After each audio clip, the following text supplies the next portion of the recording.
Olivier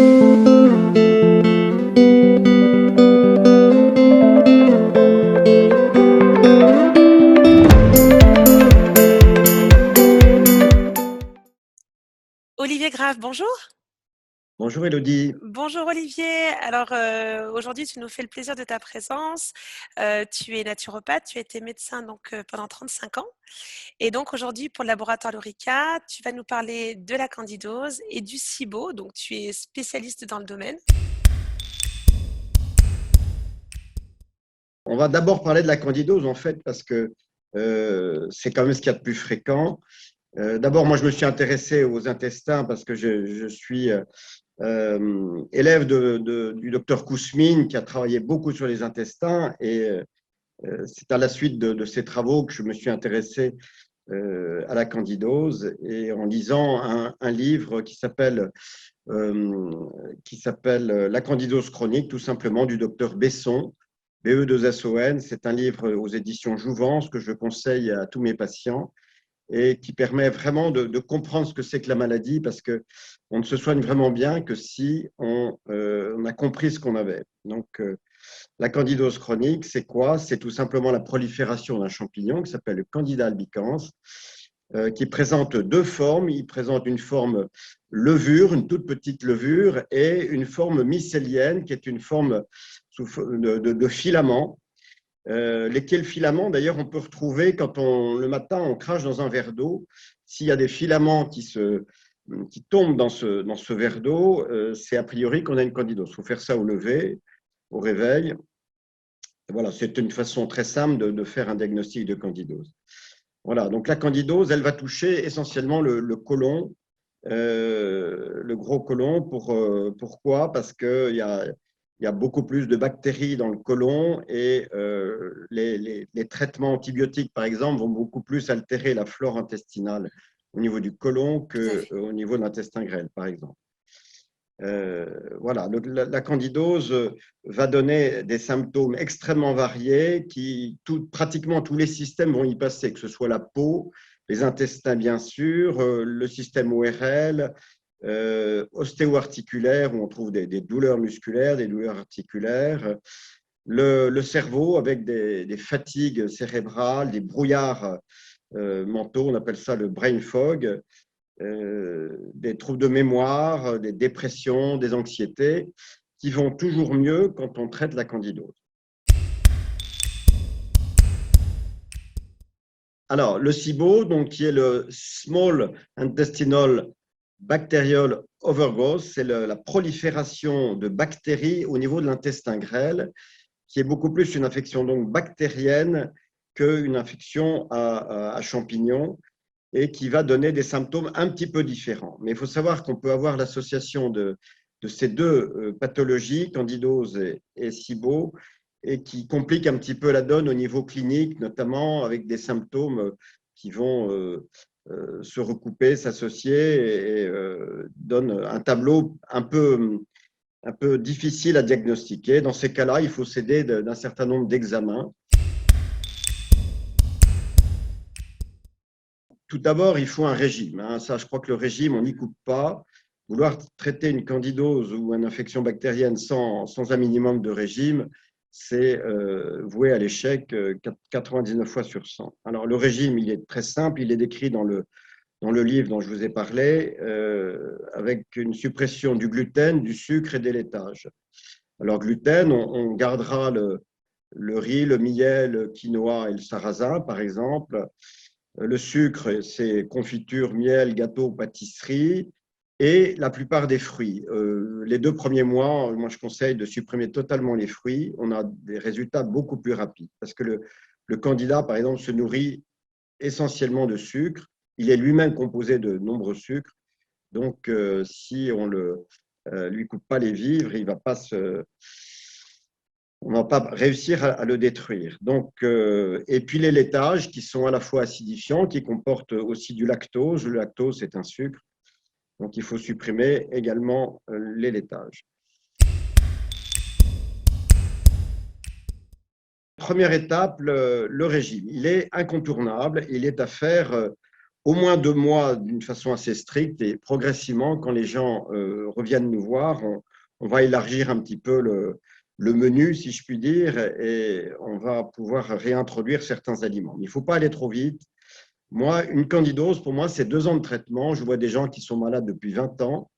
On ne va pas les traiter en 2 mois. On va les améliorer en 1 mois ou 2, ça c'est sûr, mais on va vraiment les guérir, les traiter correctement en 2 ans parce que il faut reconstruire l'intestin, désinfecter, mais aussi reconstruire. Et cette phase de réparation est souvent celle qui est la plus longue. Mhm. Après le régime, il faut désinfecter. Alors souvent, je compare l'intestin à une pelouse sur laquelle il y a des mauvaises herbes. Donc, première chose, si on n'arrose pas, la mauvaise herbe va un peu moins pousser. Donc, c'est le but du régime, d'assécher un petit peu cette pelouse, d'assécher notre intestin, de ne pas nourrir le candidat.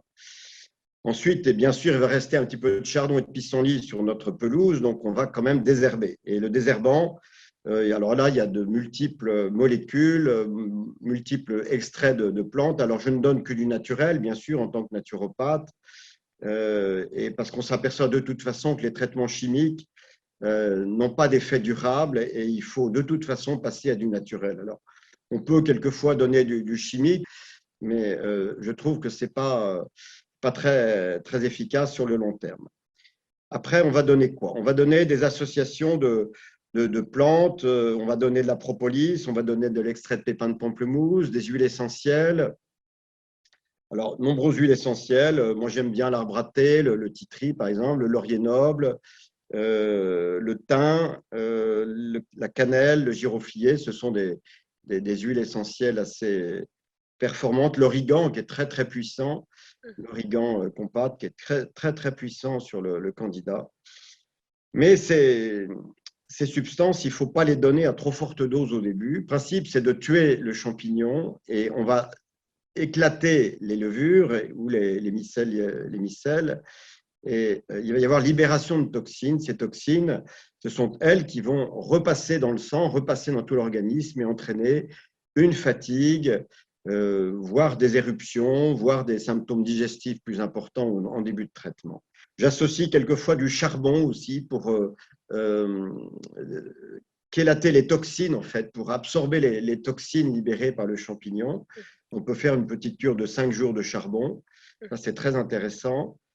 Sur les symptômes aussi digestifs, on pourra associer de l'argile verte, qui va avoir un effet aussi anti-inflammatoire, absorption des toxines et calmer les diarrhées. Il faut savoir que les symptômes ne sont pas, je vous ai dit tout à l'heure, typiques entre candidose et SIBO. La candidose, ce sera plus alternance diarrhée-constipation. Alors ça, c'est le symptôme majeur des candidoses chroniques, où les gens vont avoir, par exemple, 4-5 jours de constipation et suivi de 2-3 jours de diarrhée, et ça recommence.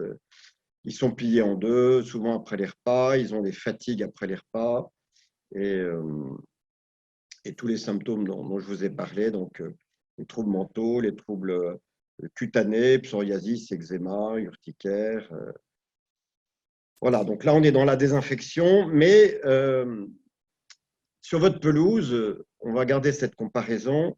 Si vous vous contentez de mettre du désherbant, il y a des chances que la mauvaise herbe revienne. Il faut un engrais.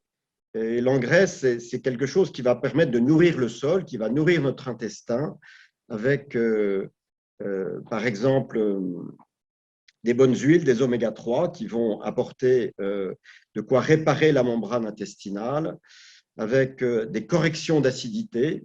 Moi, j'appelle ça les correcteurs d'acidité du pH, si vous voulez. Et le pH intestinal est trop acide. Il faut alcaliniser le terrain. Donc, on peut prendre du bicarbonate de soude, tout simplement, à raison d'une cuillère à café par jour, ou 2 fois une demi-cuillère à café. Alors, ça se prend en dehors des repas. Si vous prenez un correcteur d'acidité au repas, vous allez supprimer l'acidité qui est nécessaire au La moment du digestion. repas pour la Mhm. digestion. Donc, il faut Tout à fait. prendre les correcteurs d'acidité en dehors des repas. les bons vieux citrates. Hein. Moi, j'aime bien le citrate de bétaïne, qui est un vieux correcteur d'acidité, qui marche bien, qui aide à la digestion aussi. On va pouvoir apporter des enzymes aussi qui vont aider aussi notre organisme à lutter contre la candidose. Donc là, on est toujours dans le traitement du terrain et il va falloir réensemencer notre intestin parce que si vous ne ressemez pas sur votre pelouse, eh bien, vous êtes sûr qu'il y aura des mauvaises herbes dans 3 mois. Donc là, il faut des probiotiques. Il faut souvent une association de plusieurs probiotiques pour réensemencer. Donc là, il y a différents lactobacilles, il y a différentes formules.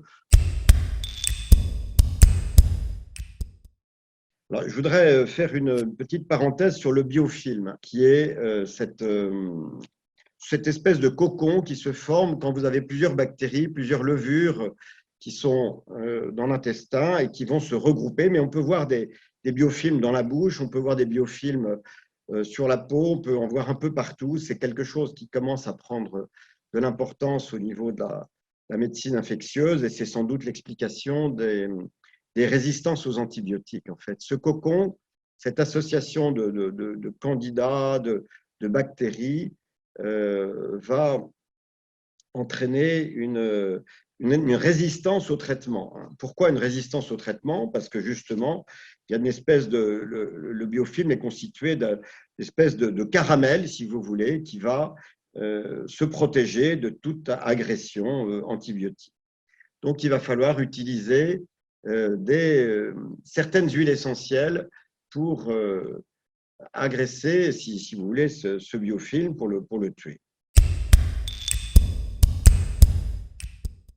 Donc, pour traiter ce biofilm, il y a plusieurs moyens efficaces, naturels. Il ne faut pas forcément croire qu'il n'y a que la chimie pour attaquer des biofilms. Et moi, j'utilise facilement les huiles essentielles d'origan, de cannelle, de ceylan et de giroflier. Mais la berbérine est efficace également, ainsi que l'acide caprylique que l'on trouve dans la noix de coco. Voilà. Donc souvent, vous verrez un peu de noix de coco dans certains composés anti-candidats. Et bien, ça sert notamment à tuer le candidat, mais aussi à traiter le biofilm. L'alimentation, c'est d'emblée. D'ailleurs, en général, ça diminue nettement les allergies. Rien que le fait d'arrêter, par exemple, les produits laitiers, les gens sont nettement moins allergiques. Alors, le SIBO, donc, c'est une infection bactérienne. Donc, il y a des points communs avec la candidose, il y a des points différents. Déjà, comme elle est dans l'intestin grêle, les symptômes seront un petit peu différents. On va avoir des symptômes plus centraux, si vous voulez, au niveau de l'abdomen. Et souvent, les gens ont mal au ventre, ils sont pliés en deux. Et alors, il y a un test qui est très intéressant, c'est que quelquefois, ces gens-là ont un antibiotique et ils vont mieux après l'antibiotique. Rien que ça, c'est un bon test, parce que si vous avez une candidose, vous pouvez toujours mettre des antibiotiques, ça va plutôt aggraver les choses que l'inverse. Donc, si pour une angine sévère, on vous donne un antibiotique ou pour une autre raison, un problème dentaire ou une pneumopathie, des choses comme ça, et que vous allez mieux au niveau de vos intestins, c'est sans doute que vous avez un SIBO et qu'il faut à ce moment-là, désinfecter un peu plus. Alors, l'antibiotique va peut-être être nécessaire au début, mais ne va pas traiter totalement le fond du problème. Et là aussi, je compte sur le régime. Hein, les bactéries, c'est toujours pareil, ça se nourrit de sucre, de laitage et de gluten. C'est comme la candidose, donc il faut un régime, il faut un désherbant. Alors là on retrouve les huiles essentielles. C'est pour ça que les traitements sont assez voisins, mais il faut attaquer un petit peu plus dans les doses. Il ne faut pas hésiter à doubler les doses dans un deuxième temps d'origan, de cannelle et de titri, par exemple, parce que vraiment, les infections bactériennes sont assez tenaces. il faut toujours traiter le foie, donner ou du desmodium, ou du pissenlit, du chardon-marie. Ça peut être sous forme de tisane, on n'est pas obligé de donner des gélules, des comprimés, mais je crois que c'est très important, ça aide, ça soutient bien, d'autant qu'il y a souvent une libération de toxines importante et qu'il faut drainer le foie qui va récupérer bien sûr beaucoup des toxines qui passent de l'intestin vers le foie. Merci beaucoup, Olivier. Voilà, merci Elodie, à À très bientôt. bientôt.